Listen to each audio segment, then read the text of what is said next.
Many lives have been ruined by parents doing silly things, which now science is catching up to say that connection is the number one need of all humans. You would kind of die faster of loneliness and go crazy than if I didn't give you food and I just gave you water. Nurturing and supporting that child to be the best that they can be, according to them, not according to you. The entirety of humanity can up-level if we just apply more understanding.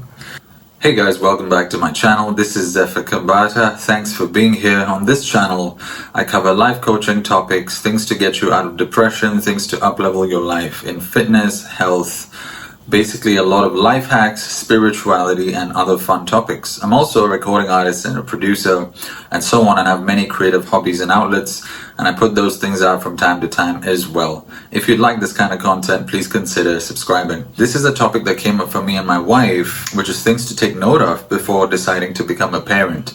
As a parent who already has a 3-year-old going on 4 years, January 2023, and maybe we're planning a second kid, maybe we're not. We're in the middle of that discussion. And I thought this would be a wonderful video. As with all my videos, quotes, blog articles, and guidance, coming from above and so on. And I consult with my own healers. I'm a healer myself for some clients, but I also consult with other healers, about the saying, coaches have coaches and that type of thing. I'm always learning. And so these are 7 points I've put together for you guys to think about before deciding to become a parent. And these things are very valid, I feel, and they could result in a very promising childhood for your child and a very good parenting life for you if you take these 7 points seriously and you consider them. So let's jump right into it. Now, the first point is, how good is your communication as a couple? Now, whether you're deciding to have your own child or adopt, let's say you get pregnant, as a lesbian couple, you have a child, as a gay couple, whatever it is you're doing with your own sexuality, that's beyond the scope of this video. But let's say you decide to have a child, how good is your communication as a couple? Now, as for me and my wife, we have a bunch of secret tips and tricks, which I also will be putting out on this channel and my blog, about how we live a successful married life despite being two very different people from different backgrounds, different races. She's also a Taurus, I'm a Scorpio, opposite ends of the horoscope spectrum. If you're the type of person who says something like, oh, I can't tell my husband about that, or I can't tell my wife about that, for whatever topic, to me, that's already a red flag. I believe if you're doing this for the long term, you should be able to tell your husband and your wife, or your husband, wife, whatever it is, as we said, anything. If you cannot tell them anything, then maybe you might want to work on that first, or simultaneously while having a child. 9 months is a long time. You could start to work on that and really strengthen your relationship as a couple. So far, I and my wife can tell each other anything, even really grotesque things, which, if I say on this YouTube channel, might shock some of you. Or this video, but let's leave that for another video. You as parents are basically the security and the nurturing force of your child when they come onto or into the planet. If you're unstable in that communication and there are little kinks and chinks in your armor here and there, then the child doesn't really have a very stable and safe and communicative upbringing to begin with, if you remain that way, and that could lead to problems down the child's life. So you really have to think about the child, not just yourself. So this first point, I guess, is more centered. Actually, it's both. It's 50-50 for the first point. How good is your communication as a couple? Because honestly, when a child comes in, the number of problems and issues just goes whoop, like that. So if you're not already coping very well with your issues and problems, you might want to think hard about that one, because the issues and problems will go up. And if you're not communicating after the child is here, that's even worse. That's for you. It can also be bad for the child, because a child would want to communicate a lot. Let me tell you, they don't stop talking. We're 3.5 years or more in, and they just don't stop. So, of course, that could be because my child had a very lively upbringing with many people in the house for our first child. It could be. However, you never know what's going to happen. There are parents who are really short and they've tall kids, they're really tall, they have short kids, they're really quiet, they have noisy kids. Your kid, even though you may be really quiet or a very quiet Zen household, your kid might turn into a chatterbox and be on TV, for example. What are you going to do when they come to you to communicate if you yourselves can't communicate well? So that's point one. For my next point, it's can you afford it and how's your financial life? Honestly, you have to take a good hard look at your finances. This is a piece of advice my dad had given me when we were having our first child, and this is in Singapore and it's in Singapore dollars. He basically said if you do not have $50,000 of spare cash for the child as savings, don't have one.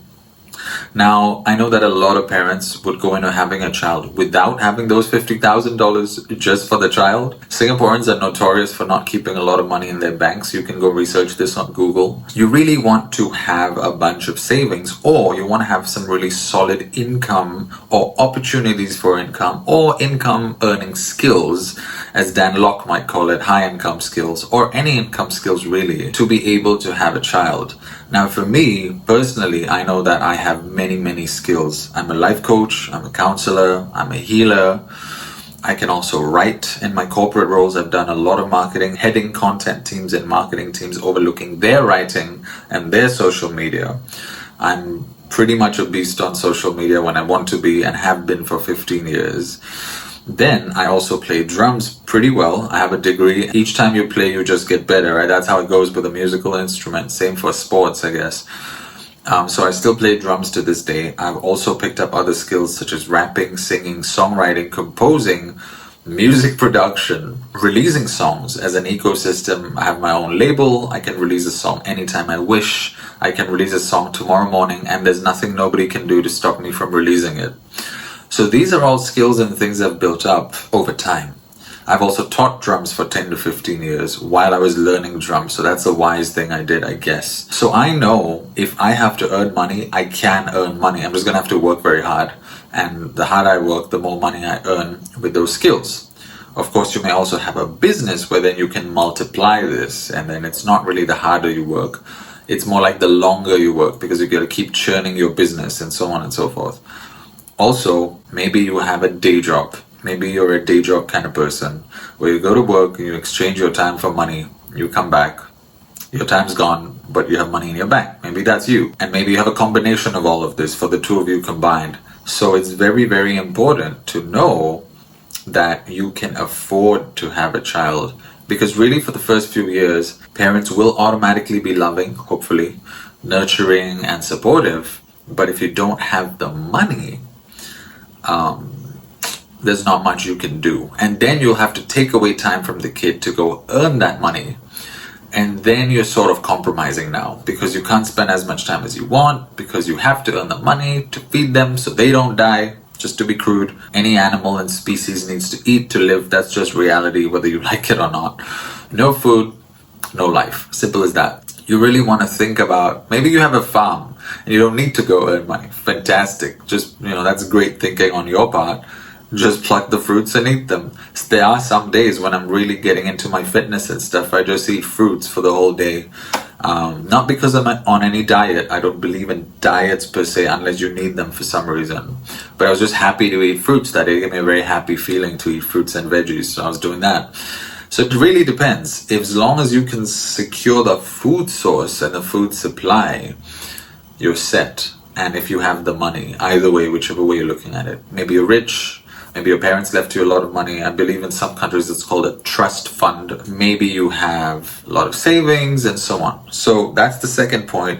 Can you afford it? And what's your financial outlook like? The third point you want to think about is, do you want to nurture and love a child forever? Now, this is something that it may seem like a no-brainer, and to me it kind of was a subconscious thing, like, oh, do I want a child? And I automatically think of love. But when I was speaking to one of my healers yesterday, she put that in words, and then I realized, oh, right, that's right, of course.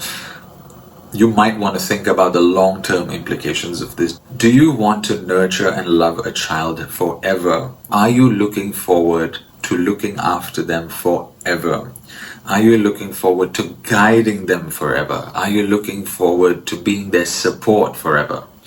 Are you looking forward to being a safe space for them forever? Is that love and nurturing energy really coming out of you? Is it like coming out?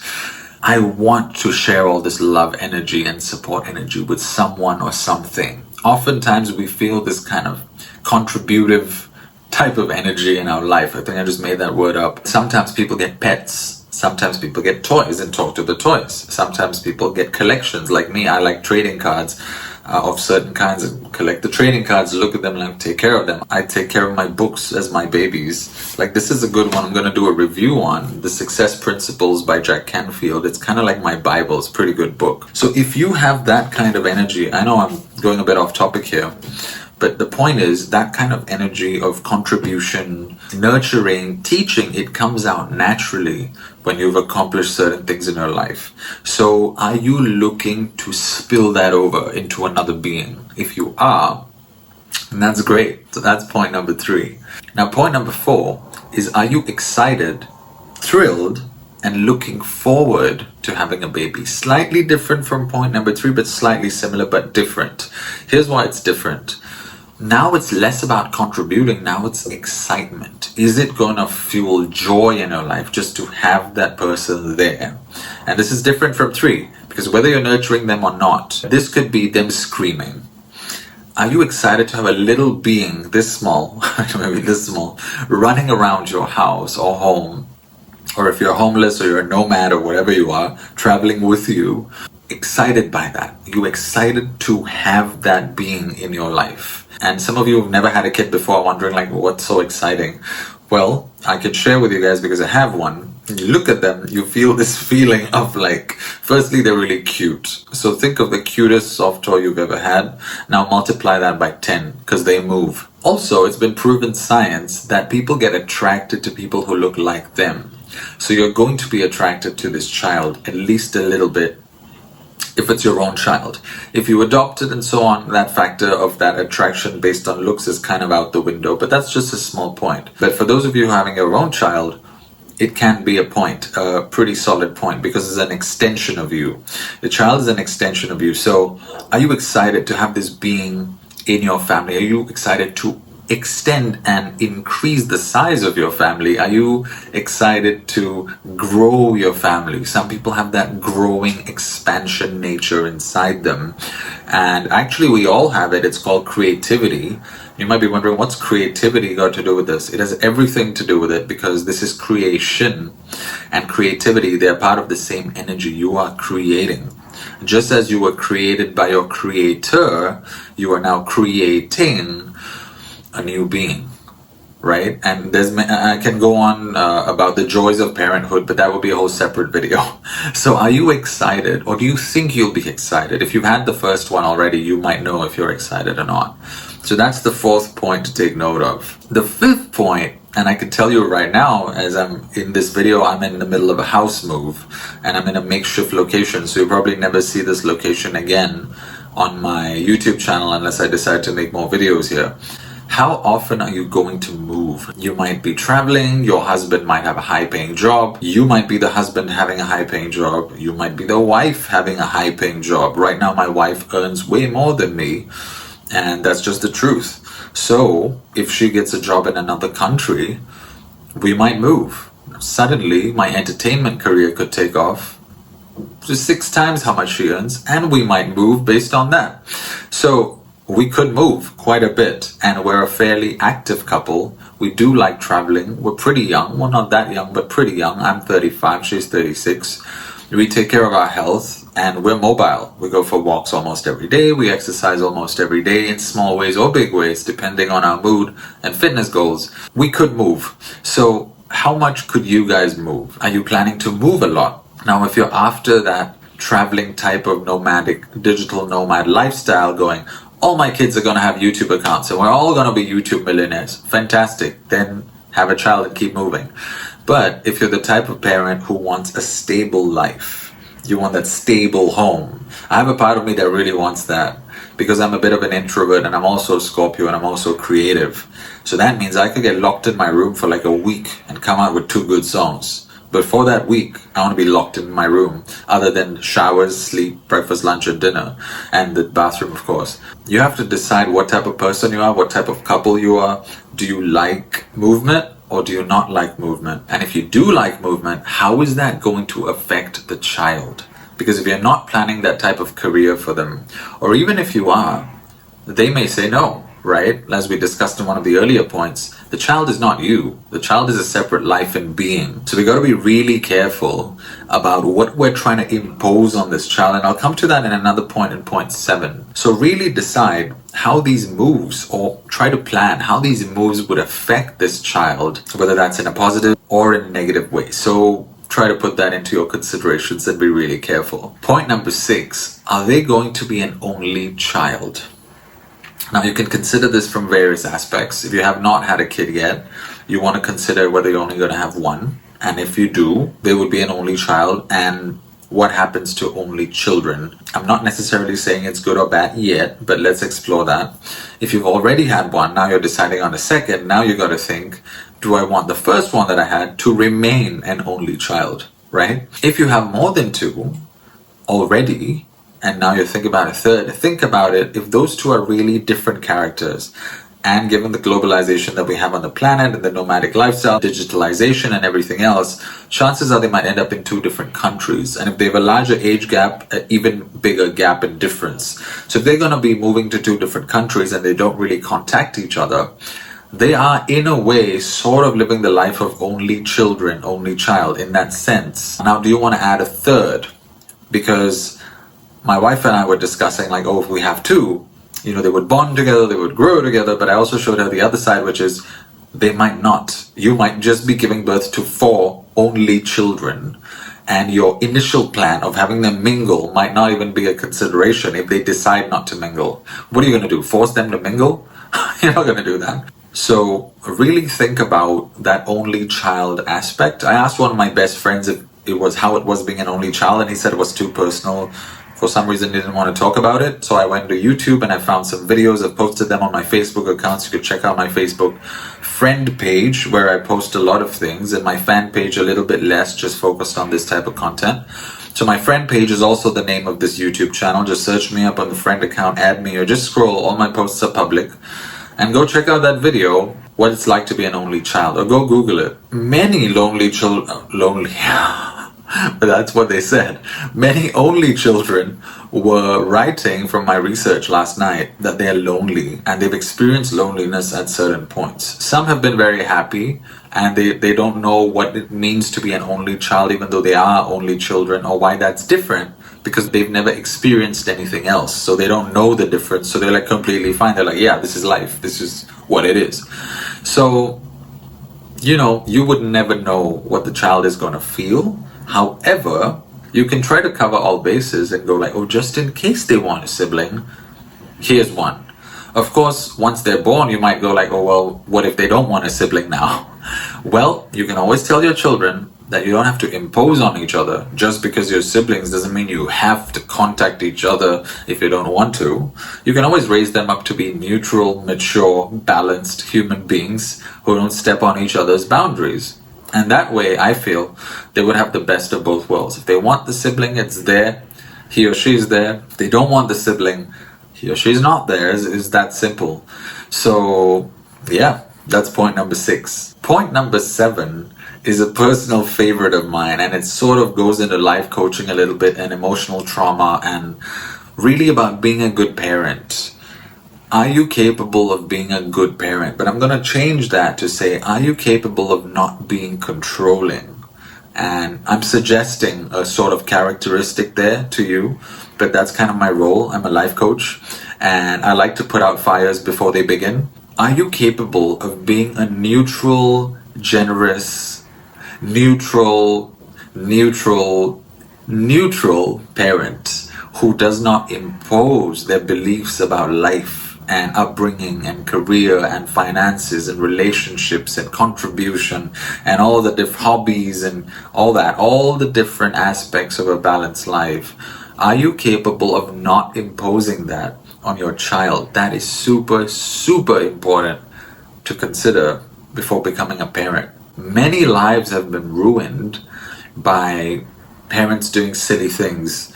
In fact, I'd go as far as to say that about 50% of the clients I see, or just the talk and chatter that I hear online, or whatever I hear from my friends and so on, or other contacts in the health industry, at least 50%, I'm just venturing a guess here, based on what I've seen, have some kind of trauma or pain associated to their parents. And now, for those of you going, what's this? I've never heard of trauma, I don't know what he's talking about. Basically, parents have done things that they thought were right, a lot of them.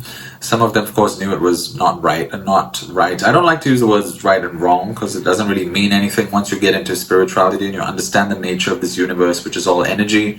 Basically, it's just actions and consequences. Somebody's right might be another person's wrong. So those words really don't mean anything. So a lot of parents were not capable of being neutral enough to let their child figure out their own path. So here's the way I see it. As long as you're providing the child their basic necessities, you're setting them up with options without forcing those options onto them. You are encouraging them to follow their joy, encouraging them to follow their talents, encouraging them to connect with different humans, which now science is catching up to say that connection is the number one need of all humans. You would kind of die faster of loneliness and go crazy than if I didn't give you food and I just gave you water. So you cannot, the effects are much worse. So you can start to understand that. So these 5 things in this point, would you be capable of being a neutral person? If you're very controlling, if you're very OCD, if you're very rigid, if you're very like, my child has to go to the top school in Singapore. For me, I was grown up in a very rigid way because my parents thought they had to be very rigid. They're actually very open and very humorous people. But because they were immigrants, because they were raised in a way where they had to be rigid to appease their parents, who had to be rigid, and so on. It follows up to wherever the system was introduced. I believe it probably came from our education system of 200 years ago, of trying to create slaves and factory workers. Probably came from there, and other things in that culture, in different cultures. I had been raised in that way, but soon it started to unravel as I started to follow my own inner voice more and more. And now I have a great balance, and I'm in a very fortunate place because I've done well in both sides of the, I was about to say economy, in both sides of society, where I can be rigid when I need to be to accomplish something, and I can be flexible when I need to be. And so for my child, what we're doing is we're equipping them with all the tools that they might need. We're letting them know that they might need this. Not that they will need it, because we don't know, but that they might need it. And then we sort of follow their interests and see which ways they want to go and sort of guide them. And we let them know about actions and consequences. We let them know about action and reaction. We let them know about what good health actually is. We let them know about what it is to live spiritually, but also what it is to live in a society, what it is to live in a society that's changing, because a lot of things are changing on planet Earth. People are awakening. There's a whole spiritual awakening going on. If you want to know more about that, tune into my series about spiritual awakenings, which should also be on this channel soon. So are you capable of nurturing and supporting that child to be the best that they can be according to them, not according to you? So that's a very important thing to take note of. Whether you can do that and whether you can support a child through that growth, that is not easy. And I've had to catch myself several times, and as I mature as a human, I catch myself more and more, and I'm so happy that this is happening when the child is only age 3, and not like my parents who are now age 55 and 60. And just now, because of me posting on social media and getting into psychology and talking about conditioning and this and that, only in the past 5 or 6 years they've begun to break out and go, yeah, maybe we were wrong about certain things. Maybe we were. And they apologize. As is only human, you can be wrong, and that's just life. And they mentioned that they grew up that way because they were grown up that way, and that makes sense. I have nothing against them for that. Yeah, I might still have pain about certain of those things that I went through, but I don't have any grudges. So once you start to understand everything, actually the entirety of humanity can up level if we just apply more understanding. Eventually your hate, pain, resentment and all that slowly fades away. So that's going into other topics about life and so on, and I'll link a playlist to that in case you're suffering from any of these effects right above here somewhere right now. So check that out. But yeah, that's the last point. Are you capable of not being controlling? I feel that's very important. I hope you guys enjoyed this video. If you did, if you enjoyed this video, please click like, please subscribe to this channel and turn on the notification bell so you can find out when I post more cool videos like this to up-level you in your life. And please check out the other videos popping up around my head right now. My name is Zephyr. Thank you so much. I really appreciate your time here today. And I hope this video helps you guys out. Am I being too formal? No? Take care and see you guys in the next one. Bye-bye.